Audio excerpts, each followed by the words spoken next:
ಮೊದಲನೇದಾಗಿ ನಾವೆಲ್ಲರೂ ಇಷ್ಟು ಹಾಯಾಗಿ ಬೆಚ್ಚಗೆ ಇಲ್ಲಿ ಕೂತ್ಕೊಂಡು ಕಾರ್ಯಕ್ರಮವನ್ನು ವೀಕ್ಷಿಸ್ತಾ ಇದ್ದೀವಿ. ನಮ್ಮ ಮನೇಲಿ ಎಲ್ಲರೂ ಆರಾಮಾಗಿದ್ದಾರೆ ಅನ್ನುವಂತಹ ನಿಟ್ಟುಸಿರು ನಿರಾಳತೆ ನಮ್ಮೆಲ್ಲರಲ್ಲೂ ಕೂಡ ಇದೆ. ಆದರೆ ನಾವಿಷ್ಟು ಆರಾಮಾಗಿ ಇರೋದಕ್ಕೆ, ನಿಟ್ಟುಸಿರು ಬಿಡೋದಕ್ಕೆ ಕಾರಣೀಕರ್ತರಾಗಿರುವಂತಹ, ನಮ್ಮನ್ನು ಕಾಪಾಡ್ತಾ ಇರುವಂತಹ ಯೋಧರ ಮನೆಯವರು ನಮ್ಮ ರೀತಿ ನಿರಾಳತೆಯಿಂದ ಇರ್ತಾರಾ? ಖಂಡಿತವಾಗಿಯೂ ಇಲ್ಲ. ದೇಶಕ್ಕೋಸ್ಕರ ತಮ್ಮ ಸರ್ವವನ್ನು ಮುಡಿಪಾಗಿಟ್ಟಿರುವಂತಹ ಅಂತಹ ಮಹಾನ್ ಯೋಧರನ್ನು ಮೊದಲಿಗೆ ಗುರುತಿಸುವಂತಹ ಸಮಯ. ಮೊದಲನೆಯ ವಿಭಾಗ ಯೋಧ ರತ್ನ ಪ್ರಶಸ್ತಿ.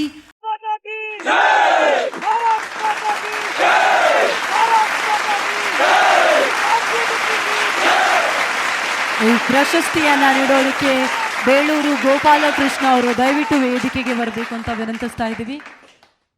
ಅದೇ ರೀತಿಯಾಗಿ ನಾಗರಾಜ್ ಅರೆಹೊಳೆ ಅವರು ಕೂಡ ದಯವಿಟ್ಟು ವೇದಿಕೆಗೆ ಬರಬೇಕು ಅಂತ ವಿನಂತಿಸ್ತಾ ಇದ್ದೀವಿ.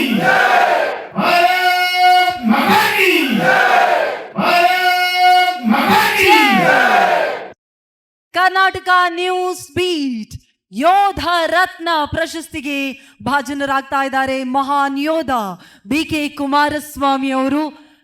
ತುಂಬ ಹೃದಯದ ಅಭಿನಂದನೆಗಳು ಸರ್ ತಮಗೆ. ದೇಶ ಸೇವೆಯಲ್ಲಿ ನಿರಂತರವಾಗಿ ತಮ್ಮನ್ನು ತಾವು ತೊಡಗಿಸಿಕೊಂಡಿರುವಂತಹ ಶ್ರೀ BK ಕುಮಾರಸ್ವಾಮಿ ಅವರನ್ನ ನೀವೆಲ್ಲರೂ ವೇದಿಕೆಗೆ ಆಹ್ವಾನ ಮಾಡಿದ ರೀತಿಗೆ ಮೊದಲನೇದಾಗಿ ನಿಮಗೆ ಧನ್ಯವಾದಗಳು. Thank you so much for the respect. ಅದೇ ರೀತಿಯಾಗಿ BK ಕುಮಾರಸ್ವಾಮಿ ಸರ್, ನಮ್ಮೆಲ್ಲರಿಗೂ ಸ್ಫೂರ್ತಿ. ನೀವು ದೇಶ ಸೇವೆಯನ್ನೇ ಉಸಿರಾಗಿಸಿಕೊಂಡಿರೋರು. ನಿವೃತ್ತಿಯ ನಂತರವೂ ಸದಾ ದೇಶದ ಸೇವೆಯಲ್ಲಿ ಮುನ್ನುಗ್ತಾ ಇರುವಂತಹ ಮಹಾನ್ ಯೋಧ BK ಕುಮಾರಸ್ವಾಮಿ ಅವರಿಗೆ ಇದೀಗ ಕರ್ನಾಟಕ ನ್ಯೂಸ್ ಬೀಟ್ ಕೊಡಮಾಡ್ತಾ ಇರುವಂತಹ ಯೋಧ ರತ್ನ ಪ್ರಶಸ್ತಿಯನ್ನ ನೀಡಿ ಪ್ರೀತಿಯಿಂದ ಗೌರವಿಸಲಾಗ್ತಾ ಇದೆ. ನಿಮ್ಮೆಲ್ಲರ ತುಂಬು ಚಪ್ಪಾಳೆಯೊಂದಿಗೆ ಅವರನ್ನ ದಯವಿಟ್ಟು ಗೌರವಿಸಬೇಕು ನೀವು ಕೂಡ ಅಂತ ವಿನಂತಿಸ್ತಾ ಇದೆ.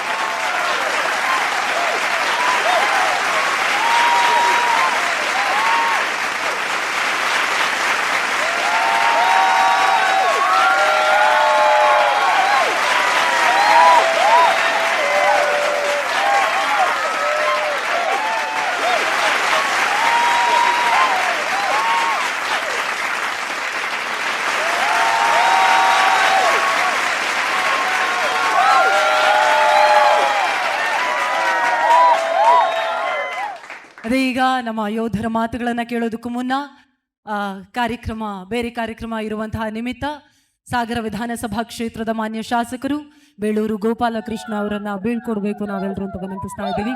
ಧನ್ಯವಾದಗಳು ಸರ್ ಮತ್ತೊಮ್ಮೆ. ಇದೀಗ ನಮ್ಮ ಯೋಧ ರತ್ನ ಪ್ರಶಸ್ತಿ ವಿಜೇತರು ಶ್ರೀ BK ಕುಮಾರಸ್ವಾಮಿ ಅವರು ನಮ್ಮೆಲ್ಲರನ್ನ ಉದ್ದೇಶಿಸಿ ಮಾತನಾಡಬೇಕು ಅಂತ ವಿನಂತಿಸ್ತಾ ಇದ್ದೀನಿ.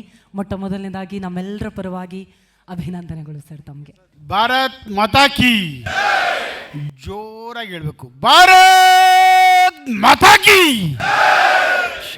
ಭಾರತ್ ಮಾತಾ ಕಿ. ಈ ರೀತಿ ಹೇಳಿದಾಗ ನಾವೇನಾದರೂ ಸತ್ತೋಗಿದ್ರೆ ಎದ್ದು ಕುಂತ್ಕೊಂಡು ಜೈ ಅಂತೀವಿ. ಅದು ನಮಗೆ ಆ ಭಾರತಾಂಬೆಯ ಕಿವಿಯಲ್ಲಿ ಬಿದ್ದರೆ ಸಾಕು, ಎಂಥ ಒಂದು ಕಾಯಿಲೆ ಇರಲಿ, ಎಂಥ ನಮಗೆ ಗುಂಡೇಟು ಬಿದ್ದಿರಲಿ. ನನಗೆ ಅನೇಕ ಗುಂಡೇಟುಗಳು ಬಿದ್ದಿದೆ, ನಡೆಯೋಕ್ಕಾಗಲ್ಲ. ಆದ್ರೂ ನಾನು ಭಾರತಾಂಬೆಗೆ ಭಾರತ್ ಮಾತಾಕಿ ಎಂದಾಗ ನನ್ನಲ್ಲಿ ಬರುವಂಥ ಜೋಶ್ ಬೇರೆ ಎಲ್ಲೂ ಇಲ್ಲ. ಊಟ ಬೇಡ, ತಿಂಡಿ ಬೇಡ, ಯಾವ ಹಣಕಾಸು ಬೇಡ, ಏನೂ ಬೇಡ, ಭಾರತಾಂಬೆ ಚೆನ್ನಾಗಿದ್ಬಿಟ್ರೆ ಸಾಕು. ನಾನು ಒಬ್ಬ ಕನ್ನಡದ ಪುತ್ರ, ಕನ್ನಡದ ಮಗ. ಆದರೆ ದೊಡ್ಡಮ್ಮ ನಮ್ಮ ಭಾರತಾಂಬೆಗೆ ನನ್ನ ತಾಯಿ ಹೊಲಿಸ್ಬಿಟ್ಲು. ತಗೊಳಮ್ಮ ನೀ ಸಾಕ ಅಂತ. ನಾನು ಅಲ್ಲೋಗಿ 18 ವರ್ಷದೊಳಗೆ ಓದೋನು. 55 ವರ್ಷ ಆಗ್ಬೇಕಾದ್ರೆ ರಿಟೈರ್ಡ್ ಆದೆ. 32 ವರ್ಷಗಳ ಕಾಲ ಕೆಲಸ ಮಾಡಿದೆ. ಕಾರಣ ಒಂದೇ, ಎಷ್ಟು ಜನ ಕನ್ನಡಿಗರಿದ್ದೀರಾ ಅಂದರು. ಎಲ್ಲರೂ ಕನ್ನಡಿಗರು ಕೈ ಎತ್ತಿದ್ವಿ. ಇಸ್ಮೆ ಏಕ್ ಭಿ ನೈರೇಗ ಸಬ್ ಭಾಗ್ ಜಾಯೇಗ ಅಂತ ಹೇಳಿದ್ರು. ಆ ಒಂದು ವರ್ಡು ನನಗೆ ಒಂಥರ ಚಾಕುವಿಯಲ್ಲಿ ಚುಚ್ಚಿದಂತಾಯಿತು. ಕನ್ನಡಿಗರು ಯಾರು ನಿಲ್ಲಲ್ವ, ನಾನು ಮಾಡಿ ತೋರಿಸ್ತೀನಿ ಅಂತ ಹೇಳ್ಬಿಟ್ಟು ಕೊನೆಯ ಪ್ರಮೋಷನ್, ನಾನು ಸಿಪಾಯಿಯಾಗಿ ಭರ್ತಿಯಾದೆ. ಕೊನೆಯ ಪ್ರಮೋಷನ್ ಸುಬ್ದಾರ್ ಮೇಜರ್, ಆರ್ನರಿ ಕ್ಯಾಪ್ಟನ್. ಅದಾಗ್ಬಿಟ್ಟು ಹೊರಗಡೆ ಬಂದಿದ್ದೀನಿ. ಇದಕ್ಕಿಂತ ಇನ್ನೇನು ಬೇಕು? ಸಾಧನೆ ಮಾಡುವವನಿಗೆ, ಸಾಧಿಸುವವನಿಗೆ ಏನು ಬೇಕಾದ್ರೂ ಸಾಧಿಸ್ಬೋದು. ಒಬ್ಬನಿಗೆ ಛಲ ಬೇಕು. ಛಲ ಇದ್ದರೆ ಎಲ್ಲವನ್ನು ಸಾಧಿಸಬಲ್ಲ ಅಂತ ಒಬ್ಬ ಕನ್ನಡಿಗನಿಗೆ ಮಾತ್ರ ಗೊತ್ತಿದೆ. ಕನ್ನಡಿಗರು ಕಲಿಸ್ಕೊಡ್ತಾರೆ. ಪ್ರಪಂಚಕ್ಕೆ ಕನ್ನಡದವರು ಕಲಿಸಿಕೊಡುವಂಥ ಶಕ್ತಿ ಇರೋದು ಕನ್ನಡಿಗರು ಮಾತ್ರ. ಅದು ನಾನು ಮಾಡ್ತಾ ಇರ್ತೀನಿ. ಎನಿ ಟೈಮ್ ನನ್ನ ಒಂದು ಸಹಾಯ ಬೇಕು ಅಂದರೆ ದಯವಿಟ್ಟು ಕೇಳಿ ಸರ್, ನಾನು ಬಂದು ಕೆಲಸ ಮಾಡ್ತೀನಿ. ಈಗಲೂ ಅಷ್ಟೇ 65ನೇ ವಯಸ್ಸಿನಲ್ಲಿ ಹೋಗಿ ಈಗಲೂ ಬ್ಲಡ್ ಕೊಟ್ಟು ಬಂದೆ. ಮೊನ್ನೆ ನಮ್ಮ ಹುಡುಗರಿಗೆಲ್ಲ ಗೊತ್ತಿದೆ, ಕೇಳಿ. ಯಾವುದೋ ಒಂದು ಸೀರಿಯಸ್ ಆಗಿತ್ತು, ಕಡು ಬಡವರ ಮನೆತನದಿಂದ ಬಂದಂಥ ಒಂದು ಅಜ್ಜಿ. ಇಮ್ಮಿಡಿಯೇಟ್ಲಿ ಹೋದೆ, ನಾನು ಬ್ಲಡ್ ಕೊಡ್ತೀನಿ, ನನ್ನ ಬ್ಲಡ್ ಚೆನ್ನಾಗಿದೆ, ನನ್ನ HP ಚೆನ್ನಾಗಿದೆ, ಎಲ್ಲ ನನ್ನ ಡೀಟೇಲ್ ತೋರಿಸಿದೆ.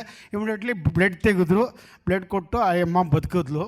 ಈ ಥರ ಏನಾದರೂ ಸಹಾಯ ಮಾಡೋದು. ಕಣ್ಣುಗಳನ್ನ ಡೊನೇಟ್ ಮಾಡಿದ್ದೀನಿ, ಲಿವರ್ ಡೊನೇಟ್ ಮಾಡಿದ್ದೀನಿ, ಪ್ರತಿಯೊಂದು ಅಂಗಾಂಗಗಳನ್ನ ಡೊನೇಟ್ ಮಾಡಿದ್ದೀನಿ. ಈ ಬಾಡಿಯೊಳಗೆ ಸತ್ತರೆ ಏನೂ ಇಲ್ಲ, ಮಣ್ಣು ತಿನ್ನಲ್ಲ. ನನ್ನ ಯಾವುದೋ ಒಂದು ಜನ ಅದನ್ನು ಅಟ್ಲೀಸ್ಟು ಅದರಿಂದ ಬದುಕ್ತಾರೆ ಅನ್ನೋದು ನನ್ನ ಉದ್ದೇಶ. ಅದೇ ರೀತಿ ಅಷ್ಟೇ ನೀವುಗಳು ಅಷ್ಟೇ ಮುಂದಿನ ದಿನಗಳಲ್ಲಿ ಯಾವುದನ್ನು ವೇಸ್ಟ್ ಮಾಡಬೇಡಿ. ಎಲ್ಲರೂ ಬಡವರಿಗೆ ಯಾರಿಗೇ ಆಗಲಿ ಸಹಾಯ ಮಾಡಿ. ಇದು ಯಾರಿಗಾದರೂ ಒಬ್ರಿಗೆ ಹೋದ ಅಂದರೆ 2 ಕಣ್ಣುಗಳಿಂದ 4 ಜನ ಕಾಣ್ಬೋದು. 4 ಜನ ದೃಷ್ಟಿಹೀನರಿದ್ದರೆ ಅವರು ಸರಿ ಹೋಗ್ಬೋದು ಅನ್ನೋದು ನನ್ನ ಉದ್ದೇಶ. ದಯವಿಟ್ಟು ಇದಕ್ಕೆ ಕಾರಣ ಇನ್ನೊಂದು ಡಾಕ್ಟರ್ ರಾಜ್ಕುಮಾರ್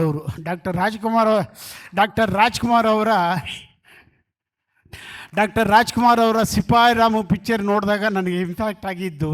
ಅವ್ರು ಹಾಕೊಂಡು ಡ್ರೆಸ್ ಹಾಕೊಂಬಿಟ್ಟು ಊರಲ್ಲಿ ಬರ್ತಾರೆ, ಅವರಿಗೆಲ್ಲ ಸೆಲ್ಯೂಟ್ ಮಾಡ್ತಾಯಿರ್ತಾರೆ. ಆ ಒಂದು ಅದರಿಂದ ಪ್ರೇರಿತನಾಗಿ ನಾನು ಮಿಲ್ಟ್ರಿಗೆ ಹೋಗಲೇಬೇಕು ಅಂತ ಹಠ ಹಿಡಿದು ನಮ್ಮ ಮನೆಯೊಳಗೆ ಬಿಡಲ್ಲ ಅಂತ ಹೇಳಿದ್ರು ಕದ್ದು ಮುಚ್ಚಿ ಮಿಲ್ಟ್ರಿಗೆ ಓಡೋದಂಥ ವ್ಯಕ್ತಿ. ಆ ಥರ ಇದಾಗಿ 32 ವರ್ಷ ಸರ್ವಿಸ್ ಮಾಡಿ ರಿಟರ್ನ್ ಬಂದಿದ್ದೀನಿ. ಇವತ್ತಿಗೂ ಜೀವಂತವಾಗಿದ್ದೀನಿ. ಇವತ್ತಿಗೂ ಯಾವುದೇ ವಾರ ಆಯಿತು ಅಂದರೆ 2,000 ಜನ ರೆಡಿ ಮಾಡಿಟ್ಟಿದ್ದೆ. ನಮ್ಮ ಮಾಜಿ ಸೈನಿಕರು ನೋಡಿ ಇವರೆಲ್ಲ ಬಂದಿದ್ದಾರೆ. 2,000 ಜನ. ಯಾವುದು OP ಸಿಂಧೂರು ನಡೀತಲ್ಲ, OP ಬೇರೆ, ವಾರ್ ಬೇರೆ. ವಾರಗಳು ನಡಿಬೇಕು ಅಂದರೆ 18 ದಿನದ ಮೇಲೆ ವಾರ ಆಗೋದು. ಒಂದು ದಿವಸಕ್ಕೆ ಮುಗಿಯೋದೆಲ್ಲ OP ಬೇರೆ, ವಾರ್ ಬೇರೆ. ವಾರ್ ನಡೆದ್ರೆ ಪಕ್ಕ ನಾನು ನನ್ನ ಯೂನಿಟ್ಗೆ ವಾಪಸ್ ಹೋಗ್ತೀನಿ. ಅವ್ರು ದುಡ್ಡು ಕೊಡಲಿ, ದುಡ್ಡು ಕೊಡದೇ ಇರಲಿ, ಯಾವ ದುಡ್ಡು ಬೇಡ, ಬರೀ ಊಟ ಕೊಟ್ಟರೆ ಸಾಕು. ನಾನು ನನ್ನ ಭಾರತಾಂಬೆಗೆ ಸೇವೆ ಮಾಡಿಬಿಟ್ಟು ಬರಬೇಕು ಅನ್ನೋದು ನನ್ನ ಉದ್ದೇಶ. ಹೆಚ್ಚಾಗಿ ಮಾತಾಡಿದ್ದೀನಿ, ಅದಕ್ಕೆ ಕ್ಷಮೆ ಇರಲಿ. ಏನಾದರೂ ತಪ್ಪಿದ್ದಲ್ಲಿ ನಾನು ದೇಶ ಬಿಟ್ಟರೆ ಬೇರೆ ಏನು ಗೊತ್ತಿಲ್ಲ. ಎಲ್ಲರಿಗೂ ಒಳ್ಳೆಯದಾಗಲಿ. ಭಾರತಾಂಬೆಗೆ ಜೈ. ಜೈ ಹಿಂದ್. ಜೈ ಜವಾನ್ ಜೈ ಕಿಸಾನ್ ಅಂತ ಅದಕ್ಕೆ ಸುಮ್ಮನೆ ಹೇಳೋದಿಲ್ಲ ಅಂತ ಅನ್ಸುತ್ತೆ ನೋಡಿ. ದಯವಿಟ್ಟು ಮತ್ತೊಮ್ಮೆ ಜೋರಾದ ಚಪ್ಪಾಳೆ ಬರಬೇಕು. ನಮ್ಮ ಯೋಧ ರತ್ನ ಸನ್ಮಾನ್ಯ ಶ್ರೀ BK ಕುಮಾರಸ್ವಾಮಿ ಅವರಿಗೆ ಮತ್ತೊಮ್ಮೆ ಅಭಿನಂದನೆಗಳನ್ನು ಸಮರ್ಪಿಸ್ತಾ ಇದ್ದೀವಿ. ಕರ್ನಾಟಕ ನ್ಯೂಸ್ ಬೀಟ್ ಫಾಲೋ ಮಾಡಿ, ಸಬ್ಸ್ಕ್ರೈಬ್ ಮಾಡಿ.